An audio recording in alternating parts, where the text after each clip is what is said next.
बच्चों, welcome to Sunil academy. और आज की वीडियो में बेटा हम करेंगे एक्सरसाइज 30.1 से क्वेश्चन नंबर 10 से स्टार्ट करेंगे।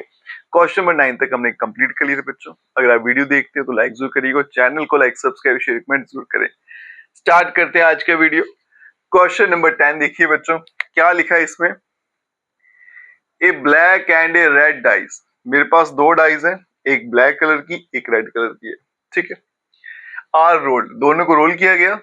फाइंड क्या करना है, कंडीशनल प्रोबेबिलिटी, मतलब ए स्लैश बी, उसको बोलते हैं conditional probability of obtaining A some greater than 9। A condition क्या है बेटा, कि दोनों पे जो सम है ऐड करके आंसर 9 से बड़ा होना चाहिए।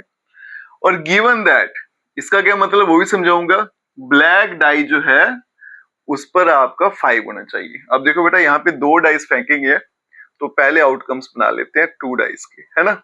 क्या होता है बेटा, 1 1, इसमें थोड़ा टाइम लगेगा, 1 2, फिर होता है 1 3, 1 4, 1 5 और फिर आ गया बेटा 1,6, ठीक है। फिर यहाँ पे आएगा 2,1, फिर आएगा बच्चों 2 2, फिर 2 3 हो गया, 2 4 हो गया, 2 5 हो गया और यहाँ पे 2 6 हो गया। नेक्स्ट आएगा बच्चों 3 1, फिर 3 2 आ गया, 3 3 आ गया, 3 4 आ गया, 3 5 आ गया और फिर आ गया 3,6। इसी तरह से बेटा यहाँ पे 4 1 होगा, 4 2 हो जाएगा, 4 3 हो जाएगा, 4 4, फिर आएगा 4,5, फिर होएगा 4,6।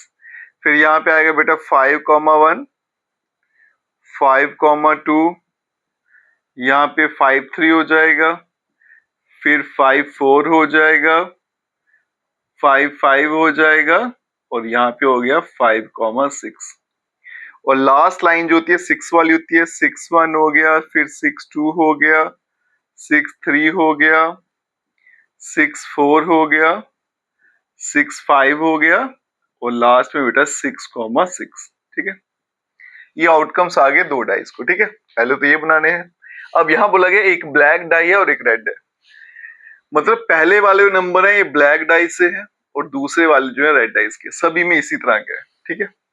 आप देखो बेटा, मुझे दो इवेंट बनाने हैं, एक ई बनाना है एक एफ बनाना है। तो ई में देखो क्या आया, ई में क्या बोला गया, सम ग्रेटर देन 9, जहां पे प्लस करके आंसर 9 से बड़ा होगा। तो कहां पे होगा, यहाँ देखो बेटा, इस लाइन में तो आने नहीं वाला, 6 2 8 यहाँ भी नहीं आने वाला, ये 6 3 9 यहाँ भी नहीं आने वाला। यहाँ से शुरू होगा बेटा, 9 से बड़ा यहाँ पे आ गया, ठीक है, 6 4 10, फिर ये आ गया 5 5, ये आ गया, ये आ गया, ये आ गया और ये आ गया। तो सारे के सारे ई में लिखेंगे, क्या आएगा बेटा 4,6, फिर बन गया 5,5, फिर आ गया बच्चों 5,6, फिर आ गया 6 4, 6,5 और 6,6, ठीक है। इसकी प्रोबेबिलिटी भी यहाँ पे लिख लेते हैं, 1 2 3 4 5 6, ठीक है, 6 है और डिवाइडेड बाय 36। फिर चलेंगे एफ पे। पहले एफ देखिए बेटा क्या आएगा। अब यहाँ पे गिवन दैट जो होता है ना बच्चों, इसको हमेशा एफ लेना है, इसको याद रखना है, क्योंकि हमारा फॉर्मूला क्या होता है, probability of E slash F. और ये जो एफ होता है ये कौन सा होता है, गिवन दैट वाला, ठीक है। नहीं तो आपका क्वेश्चन वहीं पे गलत हो जाएगा, इस बात का ध्यान रखना। एफ में क्या आने वाला बेटा, black dye resulted 5। Black dye कौन सी है, जो पहले वाले नंबर है, इस पे 5 होना चाहिए। तो कितने आएंगे, 1 2 3 4 5 6। तो यहाँ पे 5 वाली पूरी लाइन आएगी, 5 1, फिर आएगा बच्चों 5 2, 5 3, 5 4, 5 5 और फिर आएगा 5,6। और इसकी प्रोबेबिलिटी अगर निकालूं तो कितनी बनेगी, 1 2 3 4 5 6, ये भी आएगा 6 डिवाइडेड बाय 36। अब चलेंगे इंटरसेक्शन पे, ई इंटरसेक्शन एफ, मतलब दोनों में कॉमन। तो 5 वाले कौन से हैं बेटा, इसमें 5 5 5 6 दो ही कॉमन आएंगे, ठीक है। तो एक आ गया बेटा 5 5 और दूसरा आ गया 5,6, ठीक है। इसकी अगर प्रोबेबिलिटी निकालेंगे ई इंटरसेक्शन एफ की तो बन जाएगी बेटा 2/36। अब चलते हैं फॉर्मूला पे, तो यहीं पे सॉल्व कर देता हूँ। Probability of E bye F, ऊपर दोनों की इंटरसेक्शन होती है, आएगा 2/36 divided by probability of F, वो कितनी है 6/36। 36 कट गया, 2 3 से भी कटेगा तो 1/3, और यही इसका आंसर है। ठीक है, पार्ट बी में देखिएगा बेटा, फिर से कंडीशन प्रोबेबिलिटी मुझे पता करनी है। सम कितना होना चाहिए इस बार 8, और गिवन दैट मतलब जो आपका एफ है उसमें क्या लेना है मैंने, red die result in number less than 4। ठीक है, एक एक करके बनाते हैं। पहले ई में देखते हैं बेटा कौन कौन से आएंगे। सम एग्जैक्टली 8 होना चाहिए, तो एग्जैक्टली 8 देखो कहां आ रहा है, ये मैं मिटा देता हूं, कंफ्यूजन ना हो जाए कोई। 8 एक यहां पे आ रहा है बेटा, इसके सामने चलते हुए यहां पे आएगा 3 और 4, 4 ही ऐसी जगह है यहाँ पे सम कितना आ रहा है 8 आ रहा है, तो इसमें कौन सा आएगा 3 5, फिर बन जाएगा बच्चों 4,4, फिर बन जाएगा 5,3, और फिर आएगा 6,2। ठीक है, ये आगे मेरे पास सी। प्रोबेबिलिटी ऑफ ई, इसकी जरूरत तो नहीं होती है, लेकिन अगर निकालनी है तो निकाल सकते हो 4/36। फिर आएगा बच्चों एफ। अब देखो एफ में कौन से आएंगे, red die resulted in number less than 4, मतलब रेड डाइस पे 4 से कम होना चाहिए। अब रेड डाइस कौन सी थी, सेकंड वाली, तो सेकंड प्लेस पे 4 से छोटा नंबर होना चाहिए, तो कौन कौन से आएंगे, एक ही आएगा, 2 3, 3 तो ये वाले आ गए बेटा, 1,1 1,2 1,3। देखो बेटा रेड डाई की बात की है ना, तो अपने सेकंड वाले देखने हैं, फर्स्ट पे क्या है उससे कोई फर्क नहीं पड़ेगा। फिर यहाँ देखो बेटा ये भी आएंगे लेस देन 4 में, 2,1 2 2 हो जाएगा, 2 3 हो जाएगा। ठीक है, फिर उसके बाद में 3 वाली लाइन आएगी बच्चों, 3 1 आएगा, 3 2 बनेगा, 3 3 आएगा, फिर 4 वाली लाइन आएगी, 4 1 4 2 4 3, फिर 5 वाली लाइन, तो 5 1 5,2, यहाँ पे आ गया बच्चों 5,3, फिर 6 वाली लाइन, 6 1 आ गया, 6 2 आ गया, और यहाँ पे 6 3 आ गया। ठीक है, अब यहाँ देखो, तो प्रोबेबिलिटी ऑफ एफ अगर निकालें हम, तो यहाँ लिख देते हैं बेटा probability of F is equals to, ये कितने हैं 1 2 3 4 5 6 7 8 9 10 11 12 13 14 15 16 17 18, 18 डिवाइडेड बाय 36। ठीक है, प्रोबेबिलिटी ऑफ ई कितनी आई थी 4 डिवाइडेड बाय 36। प्रोबेबिलिटी ऑफ ई में 3 5 4 4 5 3 6 2 6 2, और यहाँ पे एक 2 6 भी आना था, आई थिंक मैंने इसको स्किप कर दिया, तो ये यहाँ पे इसको भी लिख लेना बेटा 2,6, तो ये बन जाएगा मेरे पास 5 डिवाइडेड बाय 36। ठीक है, अब यहाँ देखो बेटा इंटरसेक्शन निकालेंगे, ई इंटरसेक्शन एफ। अब यहाँ देखो दोनों में कॉमन क्या है, 3 5, यहाँ पे नहीं है, 4 4 भी नहीं हो सकता, 5 3 ये वाला यहाँ पे मिलेगा आपको, एक आ गया बेटा 5,3, 6 2 ये भी मिल जाएगा, और 2 6 ये नहीं हो सकता, तो इसकी अगर प्रोबेबिलिटी निकालें ई इंटरसेक्शन एफ की, तो कितनी आएगी 2/36। अब चलते हैं बेटा probability of E bye F, ऊपर फॉर्मूला क्या होता है, दोनों की इंटरसेक्शन आएगी, और नीचे प्रोबेबिलिटी ऑफ एफ आएगा, दोनों की इंटरसेक्शन 2/36, एफ की प्रोबेबिलिटी 18/36, ये कट जाएगा, 2 9 से भी कटेगा, तो 1/9, ये इसका आंसर है। ठीक है, चलते हैं बच्चों नेक्स्ट क्वेश्चन, चलते हैं बच्चों नेक्स्ट क्वेश्चन पे। यहाँ पे मुझे ई भी दे रखा है, एफ भी दे रखा है, जी भी दे रखा है, और कुछ क्वेश्चन इस पर बेस पूछे गए हैं, आराम से उनको सॉल्व करते हैं। अब इवेंट क्या है बेटा, फेयर डाई इज रोल्ड, मतलब एक डाई को फेंका गया है। अगर हम एक डाई को फेंक दें तो सैंपल स्पेस या आउटकम्स क्या होंगे, 1 2 3 4, फिर आ गया 5, फिर आ गया 6। ठीक है, ई में देखो क्या है बेटा 1 3 5, तो ये आ गया मेरे पास ई, इसमें क्या था बेटा 1 3 5, फिर आ गया मेरे पास एफ, तो यहाँ पे लिख लेते हैं सीक्वेंस में, एफ में क्या है 2 और 3, और फिर आ गया मेरे पास जी, उसमें लिखा है 2 3, 4 और 5। प्रोबेबिलिटी ऑफ ई का कितने हैं यहाँ पे 3 डिवाइडेड बाय कितने बेटा 6। प्रोबेबिलिटी ऑफ एफ कितनी हो जाएगी बेटा 2/6 और यहाँ पे कॉमा डाल देता हूँ। प्रोबेबिलिटी ऑफ जी ये कितनी हो जाएगी 4/6। ठीक है, ये काम तो हो गया। अब क्या फाइंड करना मुझे probability of E slash F. जब फॉर्मूला लगाऊंगा तो बीच में इंटरसेक्शन में आएगी ना, एक ई इंटरसेक्शन एफ में फाइंड कर लेता हूँ। तो यहाँ देखो बेटा ई इंटरसेक्शन एफ, अगर मैं ई इंटरसेक्शन एफ करूं तो उसका आंसर क्या आने वाला है 3। और अगर मैं इसकी प्रोबेबिलिटी निकालूं तो वो बन जाएगी बेटा 1/6। ठीक है, यहाँ पे भी ई इंटरसेक्शन एफ आएगा चलेगा। फिर ई और जी है ना, इनकी इंटरसेक्शन निकाल लेते हैं। ई इंटरसेक्शन जी, सारा डेटा यहाँ पे लिख लेते हैं फिर आराम से सॉल्व करेंगे। ई और जी की इंटरसेक्शन, ये ई आ गया ये जी आ गया, 1 3 5 3 और 5 है ना, दो ही नंबर आएंगे 3 और 5। फिर आगे बेटा इनकी probability E intersection G 2/6। Next क्या है जी इंटरसेक्शन ई, वो एक ही बात है। फिर आ गया बेटा ई यूनियन एफ और इंटरसेक्शन जी, इसको ही सॉल्व कर लेते हैं। ई यूनियन एफ इंटरसेक्शन जी।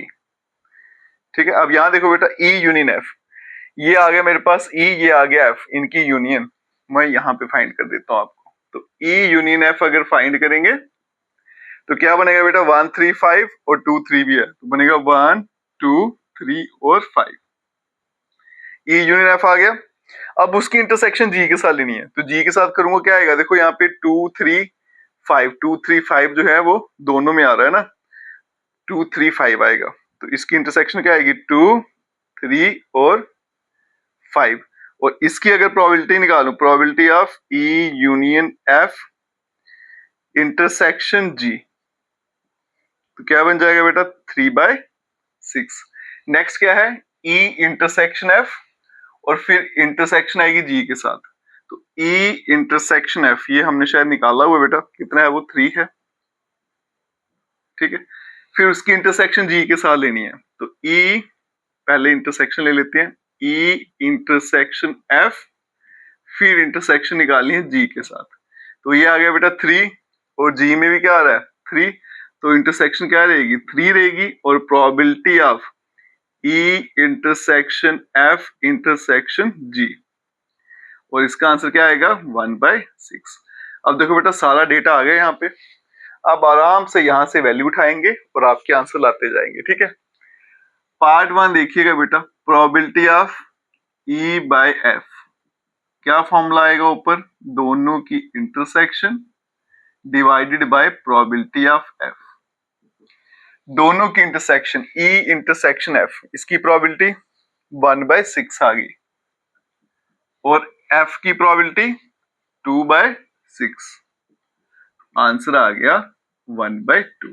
ठीक है, अब चलते हैं बेटा इसी के सेकंड पार्ट पे, probability of F slash E, जिसे लिखेंगे probability of E intersection F लिखो या एफ इंटरसेक्शन ई, एक ही बात है। तो इसको हम लिखेंगे ई इंटरसेक्शन एफ ताकि बच्चे कंफ्यूज ना हो, और यहाँ पे आएगा प्रोबेबिलिटी ऑफ ई। इंटरसेक्शन तो 1/6 है और ई की प्रोबेबिलिटी कितनी है बेटा 3/6, 6 कटेगा तो 1/3 इसका आंसर होगा। फिर चलते हैं पार्ट 2 पे, probability of E by G. Formula लगाएंगे, ऊपर इंटरसेक्शन आएगी और यहां पे आएगा probability of G. E intersection G, यहां देखो बेटा इसकी प्रोबेबिलिटी कितनी है 2/6 और प्रोबेबिलिटी ऑफ जी, जी की प्रोबेबिलिटी यहां पे निकाली हमने कितनी है 4/6। ये 6 भी कैंसिल, ये 2 2 से कैंसिल, तो 1/2 ये इसका आंसर आएगा। नेक्स्ट क्या है बेटा, प्रोबेबिलिटी ऑफ जी बाय ई, ऊपर आएगा प्रोबेबिलिटी ऑफ, देखो जी इंटरसेक्शन ई या फिर ई इंटरसेक्शन जी, एक ही बात है, तो ये आएगा बेटा E intersection G divided by probability of E. E intersection G 2/6 और ई की प्रोबेबिलिटी याद देखो कितनी है बेटा 3/6, 6 तो कटेगा बचेगा 2/3। ठीक है, पार्ट 3 पे चलते हैं, प्रोबेबिलिटी ऑफ, यहाँ पे देखो E यूनियन F और स्लैश G, तो ये क्या बनेगा बेटा formula, probability of E union F, ठीक है, और फिर आएगी इंटरसेक्शन G, ऊपर तो इंटरसेक्शन लेते हैं, नीचे प्रोबेबिलिटी ऑफ G। अब देखो बेटा E union F intersection G, E union F intersection G, इसका आंसर कितना है 3/6, तो ये आएगा बेटा 3/6। G की प्रोबेबिलिटी देखें तो वो है 4/6, तो 6 कैंसिल, बनेगा 3/4 इसका आंसर। नेक्स्ट पार्ट क्या था इसका, probability of E intersection F और स्लैश क्या आएगा G, तो ये क्या बन जाएगा बेटा probability of E intersection F, ठीक है, और फिर इंटरसेक्शन बन जाएगी G के साथ और डिवाइड में प्रोबेबिलिटी ऑफ G। अब E intersection F intersection G, इसकी प्रोबेबिलिटी है 1/6 और G की जो प्रोबेबिलिटी है वो कितनी थी 4/6, 6 कटेगा और 1/4 इसका फाइनल आंसर है, ठीक है। चलते हैं बच्चों नेक्स्ट क्वेश्चन पे, चलते हैं बच्चों नेक्स्ट क्वेश्चन पे, बड़ा इंटरेस्टिंग सा बेटा क्वेश्चन, आइए इसको समझते हैं। क्वेश्चन क्या है, assume that each born child is equal likely to be boy और गर्ल। बच्चे के बर्थ की जो प्रोबेबिलिटी है, लड़का भी हो सकता है लड़की भी हो सकती है, दोनों के इक्वल चांसेस हैं। If a family has 2 children, किसी परिवार में 2 बच्चे हैं, ध्यान से सुनना बेटा, what is the condition probability that both are girl. Condition probability किसकी है बेटा, बोथ आर गर्ल्स, और गिवन दैट, याद रखना बेटा, गिवन दैट जहां पे आ गया मतलब वो एफ की बात कर रहा है, वो फिक्स हो गया आपका एफ, उसको आप चेंज नहीं करोगे। एफ में पहले क्या आएगा, यंगेस्ट इज गर्ल, फिर दूसरे पार्ट में एफ में क्या आएगा, एट लीस्ट 1 इज गर्ल, ठीक है। पहले तो यहाँ पे देखो बेटा आउटकम्स बनाएंगे, अगर किसी फैमिली में 2 बच्चे हैं तो क्या क्या पॉसिबिलिटी हो सकती है, दोनों लड़के हो सकते हैं, दोनों लड़कियां, या फिर लड़का बड़ा है लड़की छोटी, या लड़की बड़ी है तो लड़का छोटा हो सकता है, ये पॉसिबिलिटी है, इसके अलावा कोई और नहीं बनेगी। अब यहाँ देखो बेटा ई इवेंट बनाएंगे और एफ भी बनाएंगे। ई में क्या बोला गया है, बोथ आर गर्ल्स, दोनों लड़की होनी चाहिए, तो इसके अंदर तो फिक्स हो गया। फिर चलेंगे एफ पे, क्या बोला गया बेटा पार्ट 1 में, यंगेस्ट इज गर्ल, मतलब लड़की छोटी होनी चाहिए, लड़की छोटी जो है यहाँ पर भी है और यहाँ पे भी है, तो क्या आएगा जी जी और आएगा बी जी, ठीक है। फिर निकालेंगे इंटरसेक्शन, वो कितने आएगी बेटा, जी और जी।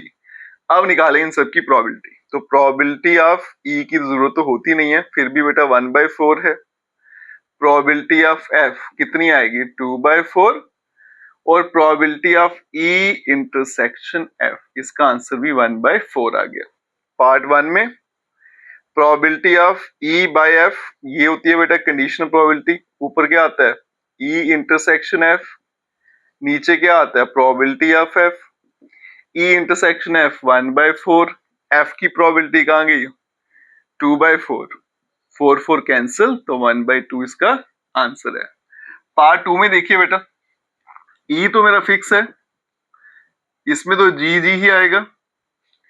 एफ में देखिए क्या आना है बेटा, एट लीस्ट 1 इज गर्ल, कम से कम एक लड़की होनी चाहिए, मतलब एक लड़की भी चलेगी 2 भी चलेंगे, तो एक लड़की वाले कितने हैं 1 और 2, तो ये आएगा बेटा बी जी, फिर जी बी, फिर 2 लड़कियां मतलब जी और जी। इंटरसेक्शन निकालेंगे, फिर से कॉमन क्या आ गया बेटा जी जी आ गया। अब इनकी प्रोबेबिलिटी यहीं पे लिख देते हैं, ई की प्रोबेबिलिटी निकालने का फायदा तो नहीं है पर लिख देते हैं 1/4, प्रोबेबिलिटी ऑफ एफ 3/4, और probability of E intersection F ये आ गया 1/4। प्रोबेबिलिटी निकालनी है बेटा ई बाय एफ की, ऊपर दोनों की इंटरसेक्शन 1/4 और नीचे प्रोबेबिलिटी ऑफ एफ, वो कितनी है 3/4, 4 कैंसिल हो गया और 1/3 इसका फाइनल आंसर है, ठीक है। चलते हैं बच्चों नेक्स्ट क्वेश्चन पे, चलते हैं बच्चों नेक्स्ट क्वेश्चन पे, और ये वाला क्वेश्चन एग्जाम में बहुत बार पूछा भी गया है। क्वेश्चन क्या है बच्चों, इंस्ट्रक्टर जो है उसके पास एक क्वेश्चन बैंक है जिसमें 300 इजी ट्रू फॉल्स क्वेश्चन है, फिर 200 डिफिकल्ट लेकिन ट्रू फॉल्स ही है, उसके अलावा 500 इजी एमसीक्यू और उसके अलावा 400 डिफिकल्ट एमसीक्यू।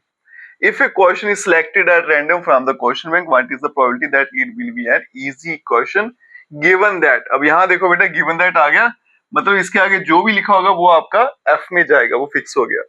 तो F में क्या आना चाहिए मल्टीपल चॉइस क्वेश्चन, अब यहाँ देखो बेटा, पहले ये टोटल क्वेश्चन कितने हैं वो फाइंड कर लेते हैं, क्योंकि प्रोबेबिलिटी में डिवाइड टोटल से ही करना होता है। 300, फिर बेटा 200 आएगा, फिर आगे मेरे पास 500 आ गया और फिर 400 आ गया। ठीक है, 5 4 9 2 11 और 3 14, ये आ गया 1400 टोटल क्वेश्चन। ठीक है, अब यहाँ देखो बेटा ई में क्या है, what is the polity that it be an easy question, सिर्फ इजी क्वेश्चन की बात की गई है। ठीक है, इजी क्वेश्चन, ये आ गया आपका ई में। एफ में क्या आएगा, मल्टीपल चॉइस क्वेश्चन, बस इतना ही बोला गया, it is a multiple choice question, मतलब MCQ होना चाहिए। और फिर बेटा ई इंटरसेक्शन एफ, उसमें क्या आएगा, ये दोनों चीजें होनी चाहिए, मतलब इजी मल्टीपल चॉइस क्वेश्चन। अब इसी इंफॉर्मेशन से मैं PE PF और इंटरसेक्शन सारा निकालूंगा, ई की तो जरूरत नहीं है, इसको रहने देते हैं बेटा। तो सीधा प्रोबेबिलिटी ऑफ एफ निकालेंगे, मतलब मल्टीपल चॉइस क्वेश्चन। कितने मेरे पास मल्टीपल चॉइस, 500 इजी है और 400 डिफिकल्ट है, तो टोटल कितने हो गए बेटा, 900 divided by total 1400। Probability of E intersection F, ठीक है, दोनों की जो इंटरसेक्शन है, मतलब इजी MCQ, वो कितने हैं बेटा, सिर्फ 500। ऊपर क्या आएगा, 500 डिवाइडेड बाय 1400। अब चलेंगे फॉर्मूला पे, probability of E bye F, ऊपर क्या आएगा, probability of E intersection F divided by probability of F. E intersection F कितनी प्रोबेबिलिटी है, 500 डिवाइडेड बाय 1400, फिर इसको डिवाइड करेंगे बेटा, प्रोबेबिलिटी ऑफ एफ कितनी है, 900 डिवाइडेड बाय 1400, ये कैंसिल, 2 जीरो भी कट जाएंगे, तो आंसर क्या आएगा, 5/9। यही है इसका फाइनल आंसर। ठीक है, चलते हैं बच्चों नेक्स्ट क्वेश्चन पे, यहाँ देखो स्टार्टिंग में ही लिख दिया है गिवन दैट, तो समझ आइएगा ये एफ है, एफ आपका फिक्स हो चुका है, अब उसको कहीं और ढूंढने की जरूरत नहीं है। Given that 2 number pairing on throwing 2 dice are different, दोनों नंबर अलग अलग होने चाहिए, ये आपका एफ में आएगा। ठीक है, और 2 डाइस को फेंकना, उसके आउटकम्स मैंने पहले बना दिए।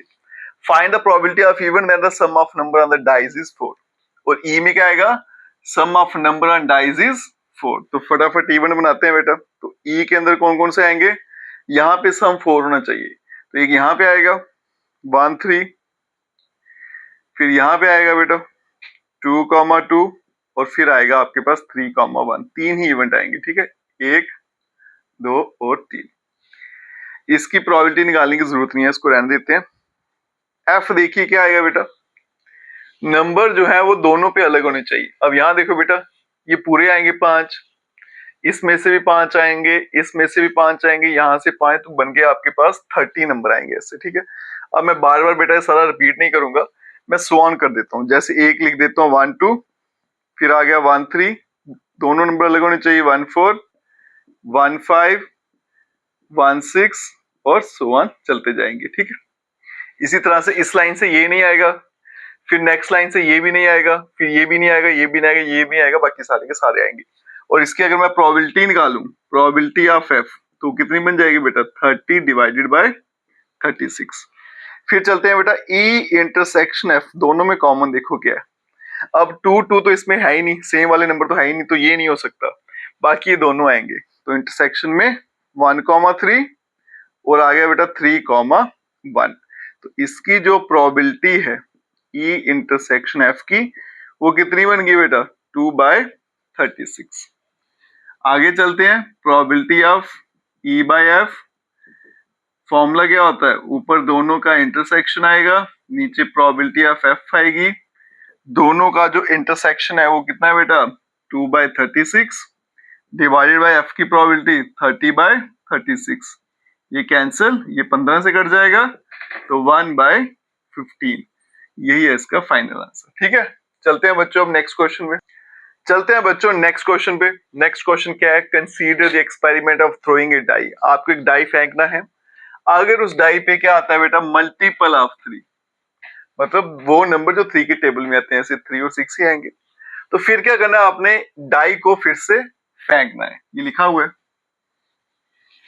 अगर कहता है कोई और नंबर आया तो फिर आपने क्या करना है, क्वाइन को टास्क करना है, कंडीशनल प्रोबेबिलिटी आपको फाइंड करनी है। ई में क्या आ गया, क्वाइन शो ए टेल, और गिवन दैट मतलब एफ में क्या आ गया, at least one dice show a 3। तो पहले तो बेटा इसका सैंपल स्पेस बनाएंगे। और यहाँ देखो बेटा, एक डाइस को जब फेंको तो क्या आएगा, 1 2 3 4 5 और 6। अब यहाँ देखो मल्टीपल ऑफ 3 कहाँ कहाँ आ रहा है, एक यहाँ पे एक यहाँ पे। अगर मल्टीपल ऑफ 3 आया तो फिर से डाइस फेंकनी है, तो 1 2 3 4 5 6। उनके अलावा कोई भी नंबर आएगा, जैसे 1 है 2 है 4 है और 5, तो फिर क्या करेंगे, क्वाइन टास्क करेंगे। अब बनेगा आपका फाइनल आउटकम्स। अब 1 को किसके साथ जोड़ना है बेटा, क्वाइन के साथ, तो क्या बनेगा 1h और 1t, एक हो गया। फिर 2 आया, 2 को भी इसके साथ जोड़ना है, तो 2h आ गया, 2 टाइम t आ गया। 3 आया, उसको डाइस के साथ जोड़ना है मुझे, तो इसके मैं अलग से लिख लेता हूँ, है ना, वो ठीक रहेगा। 4 जो है क्वाइन के साथ है, तो 4h 4t। 5 भी है क्वाइन के साथ, 5h और 5t आ गया, ठीक है। अब मैं 3 और 6 के बनाता हूँ, तो 3 को बेटा किसके साथ जोड़ना है, डाइस के साथ, तो क्या आएगा बेटा 3 1, फिर आएगा बच्चों यहाँ पे 3 2 आएगा, 3 3 आ गया, 3 4 आ गया, 3 5 आ गया, और यहाँ पे आ गया 3 6। फिर 6 की बारी बेटा, 6 को भी जोड़ेंगे डाइस के साथ, 6 1 आ गया, 6 2 आ गया, 6 के साथ फिर से 3 आ गया, फिर 6 के साथ 4 आ गया, 6 के साथ 5 आ गया, और 6 के साथ 6 आ गया। ये मेरा फाइनल सैंपल स्पेस बनकर आ गया, ये 5 है, ठीक है। अब यहां देखो बेटा, ई में क्या लिखना है मुझे, coin show a tell, coin पे टेल होना चाहिए, तो एक यहाँ पे टेल है, एक यहाँ पे 2, एक यहाँ पे आ गया 3 आ गया, 1 2 3, ठीक है। तो इसमें क्या आएगा 1t 2t और 4t। फिर चलेंगे एफ पे, एफ में क्या होना चाहिए, at least one dice show a 3, कम से कम एक डाइस पे 3 होना चाहिए, 2 डाइस पे भी चलेगा, तो एक डाइस और 2 डाइस दोनों भी चलेंगे, 1 2 3 4 5 6 और 7। तो ये बनेगा बेटा 3 1 आएगा, 3 वाली पूरी लाइन आएगी, 3 2 आ गया, 3 3 आ गया, 3 4 आ गया, 3 5 आ गया, फिर 3 6 आ गया, और फिर उसके बाद में 6 3 आ गया, ठीक है। फिर चलेंगे इंटरसेक्शन पे, ई इंटरसेक्शन एफ। अब दोनों में कॉमन देखो बेटा क्या आ रहा है, 1t नहीं है, 2t भी नहीं है, 4t भी नहीं है, तो इंटरसेक्शन क्या आ गई इनकी, 5 आ गई, ठीक है। अब प्रोबेबिलिटी ऑफ एफ निकालेंगे अगर, तो कितने हैं, 1 2 3 4 5 6 7, ये आ गए 7, टोटल कितने थे, 1 2 3 4 5 6 7 8 9 10 11 12 13 14 15 16 17 18 19 20, तो ये आ गया 7/20। अब probability of E intersection F वो कितनी हो जाएगी बेटा, 0 होगी, है ना। तो फिर मैं फाइंड करनी थी probability of E bye F, क्या फॉर्मूला था, probability of E intersection F divided by probability of F. इसका आंसर 0 है, तो नीचे कुछ भी आंसर क्या रहेगा बेटा, 0 रहेगा, ठीक है। चलते हैं अब नेक्स्ट क्वेश्चन पे, चलते हैं बच्चों नेक्स्ट क्वेश्चन पे, मल्टीपल चॉइस क्वेश्चन है, सॉल्व करेंगे और फिर उसके बाद में टिक लगाएंगे। पहला क्वेश्चन देखिए, क्वेश्चन नंबर 16 क्या है, प्रोबेबिलिटी ऑफ ए मुझे दे रखा है बच्चों, प्रोबेबिलिटी ऑफ बी 0 है, probability of A by B मुझे फाइंड करना है, ठीक है। Probability of A slash B, formula अगर आप याद करो तो इसका आंसर क्या होता है बेटा, ऊपर आएगा इंटरसेक्शन और डिवाइड में क्या आएगा, प्रोबेबिलिटी ऑफ बी। अब मुझे पता है कि प्रोबेबिलिटी ऑफ बी 0 है, तो ये बनेगा बेटा A intersection B divided by 0, 0 से किसी को भी डिफाइन करो, सॉरी डिवाइड करो, आंसर हमेशा क्या रहता है, नॉट डिफाइंड, तो ऑप्शन सी इसका राइट आंसर है। क्वेश्चन नंबर 17 में देखो बेटा, मुझे गिवन क्या है, probability of A by B, ये किसके बराबर है, probability of B by A, ये दोनों आपस में बराबर है, तो इनमें से कौन सी पॉसिबिलिटी यहाँ पे हो सकती है। फॉर्मूला लगाएंगे सिंपली, तो ये क्या बनेगा बेटा, ए इंटरसेक्शन बी डिवाइड में प्रोबेबिलिटी ऑफ बी, यहां पे भी क्या आएगा, बी इंटरसेक्शन ए, और डिवाइड में आएगा बेटा प्रोबेबिलिटी ऑफ ए, ठीक है। अब ए इंटरसेक्शन बी लिखो या बी इंटरसेक्शन ए, बात एक ही है, तो इसको मैं कैंसिल आउट कर देता हूँ। क्या बचेगा बेटा? Probability of A is equals to probability of B, मतलब option is the right answer. और इसी के साथ आपकी एक्सरसाइज यहीं पे खत्म हो जाती है। अगर आप वीडियो देखते हो तो लाइक जरूर करिएगा और चैनल को लाइक, सब्सक्राइब, शेयर, कमेंट जरूर करें। Best of luck.